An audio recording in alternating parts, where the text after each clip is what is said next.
Hey guys, Joshua here, and today we're going to be taking a look at the Aorus AGC300 gaming chair.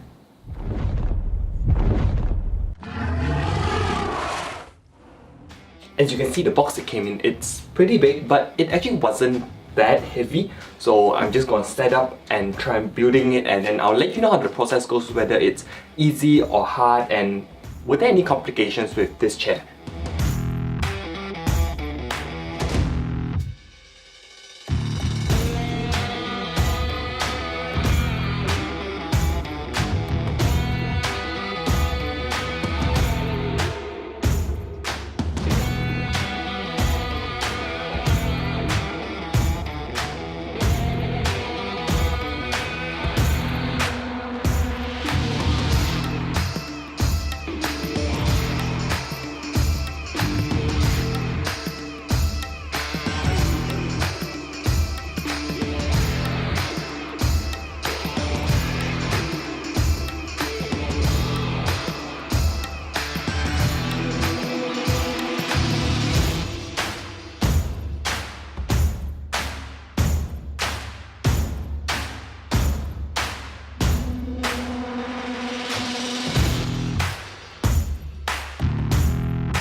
All in all, it took me about 20 minutes to put the whole thing together.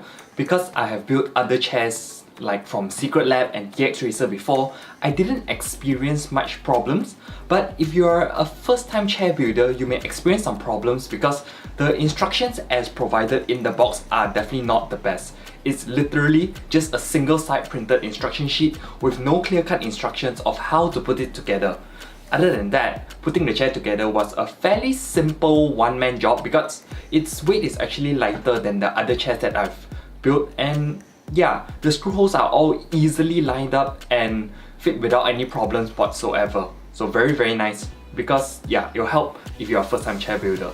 The entire chair is covered in a black and orange PU skin and has the Aorus logo on the back and the front and feels very smooth to the touch, while the armrests have this soft bouncy texture on them which is comfortable when you rest your arms upon them.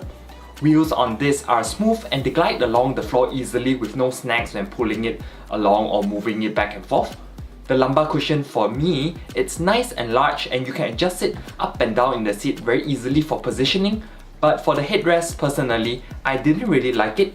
For me, it was a bit too big and hard, so not very comfortable, because when I am using it in conjunction with the lumbar support cushion, my entire length of back suddenly doesn't even touch the back of the chair anymore. Probably be better if they made it a bit smaller and softer. For adjustments, you can tilt the entire backrest back until you're almost lying flat, so technically you could sleep in this chair. There is a certain degree of height positioning, but to adjust the tilt of the chair, you have to go directly underneath the chair and turn the knob thing to loosen or tighten the tilt function, which is definitely not the most convenient thing to do. The armrests can be moved up and down, but you can't swivel them to the left or right. They're pretty much stagnant in this straight-on position. Overall, it is definitely comfortable enough to sit in for long gaming hours, and fans of Aorus can definitely consider picking this up, especially if you want your entire system to match and not just the PC components, but even all your peripherals and furniture. Who knows, maybe they'll even release a gaming table next. Even if you're not a hardcore Aorus fan, personally, I do think it still looks pretty nice. The Aorus logo has to be one of the nicest gaming brand logos out there right now. So leave a comment below of which gaming company logo you think is the best. Anyways, that's it for the video. Like and subscribe for more tech and gaming videos. Hit the notification bell to get notified when new videos come up, and I'll catch you in the next one. Ciao!